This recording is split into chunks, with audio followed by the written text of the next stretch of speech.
2 মাসের মধ্যে আন্তর্জাতিক বাজারে জ্বালানি তেলের দাম সর্বোচ্চ, ব্যারেল $84।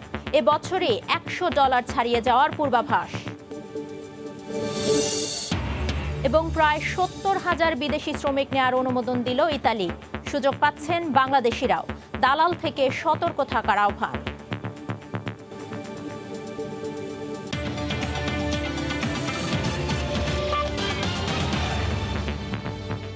আন্তর্জাতিক সময়ের সঙ্গে আছি আমি ফারিহা মারিয়াম। ভারতে প্রতিদিনই রেকর্ড ছাড়াচ্ছে করোনা সংক্রমণের হার। সবশেষ একদিনে দেশটিতে কোভিড শনাক্ত হয়েছেন প্রায় 2.5 লাখ মানুষ, যা গেল 7 মাসে সর্বোচ্চ। সেই সঙ্গে পাল্লা দিয়ে বাড়ছে ওমিক্রনে আক্রান্তের সংখ্যাও। বিশ্বজিৎ দাসের ক্যামেরায় বিস্তারিত জানাচ্ছেন সুব্রত আচার্য।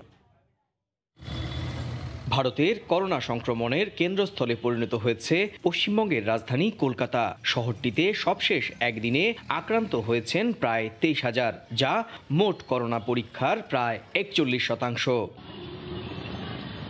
শুধু পশ্চিমবঙ্গ নয়, গোটা ভারতেই হু হু করে বাড়ছে সংক্রমণ। বুধবারের তুলনায় সংক্রমণ বেড়েছে প্রায় 27%। দেশটির স্বাস্থ্য বিশেষজ্ঞরা বলছেন, সংক্রমণ যে হারে বাড়ছে তাতে শিগগিরই দৈনিক সংক্রমণের সংখ্যা 5 লাখ ছাড়িয়ে যেতে পারে। আর তাই পরিস্থিতি মোকাবেলায় নড়েচড়ে বসেছে কেন্দ্রীয় সরকার। করণীয় ঠিক করতে বিভিন্ন রাজ্যের মুখ্যমন্ত্রীদের সঙ্গে জরুরি ভিডিও কনফারেন্স ডেকেছেন ভারতের প্রধানমন্ত্রী নরেন্দ্র মোদী। এতে এলাকাভিত্তিক লকডাউনের সিদ্ধান্ত আসতে পারে বলে প্রকাশ করছে দেশটির বিভিন্ন সংবাদ মাধ্যম। সমাগম তো হচ্ছে এবং যে করোনায় যেভাবে ছড়াচ্ছে জিনিসটা, তো আশা করা যাচ্ছে যে গঙ্গাসাগরের পর আরও বাড়বে সংখ্যা। আমরা যদি কোনো রকম মেলাতে না যাই, বাজার প্রতিদিন না করে সপ্তাহে 2 দিন করি, ভিড়ের মধ্যে না যাই, দূরত্বে থাকি, তাহলে কিন্তু এই করোনা ভাইরাস যেতেই হবে। এরই মধ্যে ওমিক্রন নিয়ে নতুন বার্তা দিয়েছে ভারতের স্বাস্থ্য বিশেষজ্ঞরা। নতুন এই ভ্যারিয়েন্টকে ঠান্ডাজনিত কোনো সাধারণ রোগ ভেবে সহজভাবে নেয়ার কোনো সুযোগ নেই বলেও সতর্ক করে দিয়েছেন তারা। অমিক্রন কোনো ঠান্ডা রোগ নয়, কারণ এটি করোনার নতুন একটি রূপ। অমিক্রনের কারণে বিশ্বের অনেক দেশের স্বাস্থ্য ব্যবস্থা ভেঙে পড়েছে। স্বাস্থ্যকর্মীরা ব্যাপক চাপের মুখে রয়েছে। প্রতিটি সেক্টরে এর প্রভাব পড়ছে। তাই অমিক্রন রুখতে সবাইকে সতর্ক থাকতে হবে। 130 কোটি জনসংখ্যার দেশ ভারতে এখনো পর্যন্ত কোভিড আক্রান্ত হয়েছেন প্রায় 3.5 কোটির বেশি। প্রাণ হারিয়েছেন প্রায় 5 লাখ। সংক্রমণ নিয়ন্ত্রণে টিকা দেয় পশ্চিমবঙ্গ, ভারত। পশ্চিমবঙ্গ ও ভারতের করোনা পরিস্থিতির সবশেষ খবর জানাতে এই মুহূর্তে কলকাতায় আছেন সহকর্মী সুব্রত আচার্য। সরাসরি যাচ্ছি তার কাছে। সুব্রত। ফারিয়া, আপনাকে ধন্যবাদ। ফারিয়া, বাংলাদেশ সময় 5টা এবং ভারতের সময় বিকেল 4:30।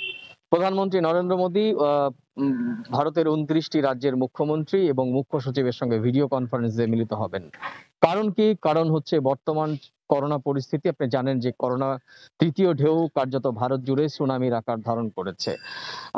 আমরা যেটা জানতে পেরেছি, মুখ্যমন্ত্রী যে 29টি রাজ্যের মুখ্যমন্ত্রীদের সঙ্গে যে ভিডিও কনফারেন্সের বৈঠকটি, সেই বৈঠকটিতে পশ্চিমবঙ্গের মুখ্যমন্ত্রী মমতা বন্দ্যোপাধ্যায়ও সংযুক্ত হবেন। আপনি জানেন ইতিমধ্যেই ভারতের যে গড় শহরগুলো সংক্রমণ, তাতে কিন্তু শীর্ষস্থানে রয়েছে কলকাতা। এখানে প্রতি 100 জন করোনা পরীক্ষা করতে গেলে 41 জনের শরীরেই কিন্তু করোনার সংক্রমণ মিলছে। একই সঙ্গে রাজ্য স্তরে হিসেবে মহারাষ্ট্র, দিল্লি এবং তারপর তৃতীয় স্থানে রয়েছে সার্বিক গড় করোনা সংক্রমণের নিরিখে। ফলত পশ্চিমবঙ্গকে কিন্তু কেন্দ্রীয় সরকার যে প্রথম সারির যে 10টি রাজ্য যেখানে করোনা সংক্রমণ এবং মৃত্যু যে কোটা, সেই মৃত্যুর যে অঙ্ক, তাতে কিন্তু পশ্চিমবঙ্গের নামও রয়েছে। ফলত পশ্চিমবঙ্গেও কিন্তু কড়া সতর্ক করে দেওয়া হয়েছে। মুখ্যমন্ত্রীদের সঙ্গে বৈঠকে প্রধানমন্ত্রী কি বলবেন, বৈঠকে তাৎপর্য থাকে। মনে করা হচ্ছে, গণমাধ্যমগুলো বলছে যে হারে সংক্রমণ বাড়ছে এবং সংক্রমণের আমরা 2 দিন আগেও বলেছিলাম যে পজিটিভিটি রেট সেটি 10 এবং সেটি বেড়ে এখন প্রায় 13.5%। সেখানে হয়তো বা মুখ্যমন্ত্রীদের, বিশেষ করে যে কটি রাজ্যে সংক্রমণের বারবারন্ত, সেই রাজ্যগুলোতে প্রধানমন্ত্রী হয়তো বলবেন আংশিক লকডাউন অথবা খণ্ডকালীন লকডাউন অথবা আরো বিধিনিষেধের আওতায় জড়িয়ে দেয়া, সেটি হয়তো বলতে পারেন, অথবা নতুন কোনো নির্দেশনা আসতে পারে যা প্রথম এবং দ্বিতীয় ধাক্কায় আমরা দেখিনি। হয়তো এরকমটি মনে করা হচ্ছে, ভারতের গণমাধ্যমগুলো সেটি বলছে সকালবেলা থেকে। তো ফারিয়া, আপনাকে আরো একটু বলছি যে ইতিমধ্যে আপনি জানেন যে আগামীকাল এবং পরশু পশ্চিমবঙ্গের বলা ভালো ভারতের অন্যতম ধর্মীয় একটি উৎসব আছে, গঙ্গাসাগর মেলা। সেখানে হাজার হাজার পুণ্যার্থী শুধু পশ্চিমবঙ্গ নয়, বিভিন্ন রাজ্য থেকে আসতে শুরু করেছেন। সেটিও হাইকোর্টের বিধিনিষেধের, হাইকোর্টের তত্ত্বাবধানে সেখানে কোভিড নীতি মেনে চালানোও কিন্তু প্রশ্ন আছেন যে এই যে চলমান যে কোভিড সুনামি, সেই সুনামিতে আদৌ এই পুণ্যার্থীদের মিলন মেলা কতটা বাস্তবসম্মত, তো এটি নিয়েও কিন্তু একটা বড় প্রশ্ন তৈরি হয়েছে। সব মিলিয়ে আপনি জানেন যে গত 24 ঘন্টায় যে করোনা সংক্রমণের রেকর্ড 2,47,000, সেটি কিন্তু শেষ 24 ঘন্টার রেকর্ড শুধুমাত্র ভাঙেনি, গত 7 মাসেও কিন্তু এইরকম অঙ্ক ভারতবাসী দেখতে পারেনি। সুতরাং বিশেষজ্ঞরা বলছেন যে হারে সংক্রমণের গ্রাফ প্রতিদিনের রেকর্ড ব্রেক করছে, তাতে কিন্তু আগামী কয়েকদিন আমাদের গড় সংক্রমণ 5 লক্ষ ছাড়িয়ে যেতে পারে। তো সব মিলিয়ে ফারিয়া, বলা চলে ভারতের সার্বিক করোনা পরিস্থিতি ক্রমশই অবনতি হচ্ছে, এবং এতে কিন্তু চিন্তার ভাঁজ পড়েছে প্রধানমন্ত্রী সহ বিভিন্ন রাজ্যের মুখ্যমন্ত্রীদের সহ সাধারণ মানুষের। এই ছিল আমার কাছে সার্বিক ভারতের করোনা পরিস্থিতি, আমার কাছে থাকা সবশেষ। ফারিয়া, ধন্যবাদ সুব্রত। কল্পনার অবসান ঘটিয়ে অবশেষে বিদেশি শ্রমিকদের ইতালি প্রবেশের সুযোগ দিল দেশটির সরকার। চলতি বছর প্রায় 70,000 বিদেশি শ্রমিক নেওয়ার কথা জানানো হয়েছে। এ অবস্থায় বাংলাদেশিদের জন্য ইতালি প্রবেশের দ্বার উন্মুক্ত হলো। ইতালি থেকে মাকসুদ রহমানের তথ্য ও ছবিতে রিপোর্ট। ইতালির অর্থনৈতিক অবস্থান ধরে রাখতে প্রতি বছর বিদেশ থেকে শ্রমিক প্রবেশে অনুমতি দেয় দেশটির সরকার। এবারও সেই সুযোগ করে দেয়া হয়েছে।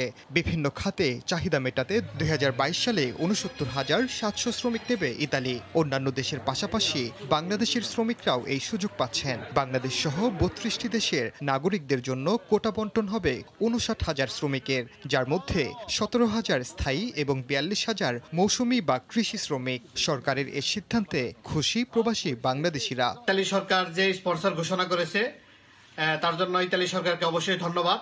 তবে আপনারা সবাই বাংলাদেশে যারা আসবেন সবাই একটু সতর্ক থাকবেন, কারণ বাংলাদেশি কোটা যেহেতু কম, সেহেতু সবাই অন্তত দালাল থেকে বেঁচে থাকার চেষ্টা করবেন। ইতালিতে প্রবেশে সাধারণত কোটার বিপরীতে হাজার হাজার বাংলাদেশি আবেদন জমা পড়ে। অনেকেই দালালের মাধ্যমে অর্থনৈতিক ক্ষতির সম্মুখীন হন। তাই আগ্রহীদের দালাল বা মধ্যস্বত্বভোগীদের সঙ্গে লেনদেন এড়িয়ে চলতে আহ্বান জানিয়েছেন প্রবাসী বাংলাদেশিরা। যারাই আপনারা ইন্টারেস্ট আছেন এই ফ্লুসু ওয়েতে আপনারা ইতালিতে আসবেন, তারা অবশ্যই কোনো প্রকারের টাকা পয়সা আগাম লেনদেন করবেন না এবং দালালের চক্রের থেকে বিরত থাকবেন। ইতালিয়ান সরকারকে ধন্যবাদ জানাই বৈধভাবে আসার জন্য, সুযোগ করে দেওয়ার জন্য।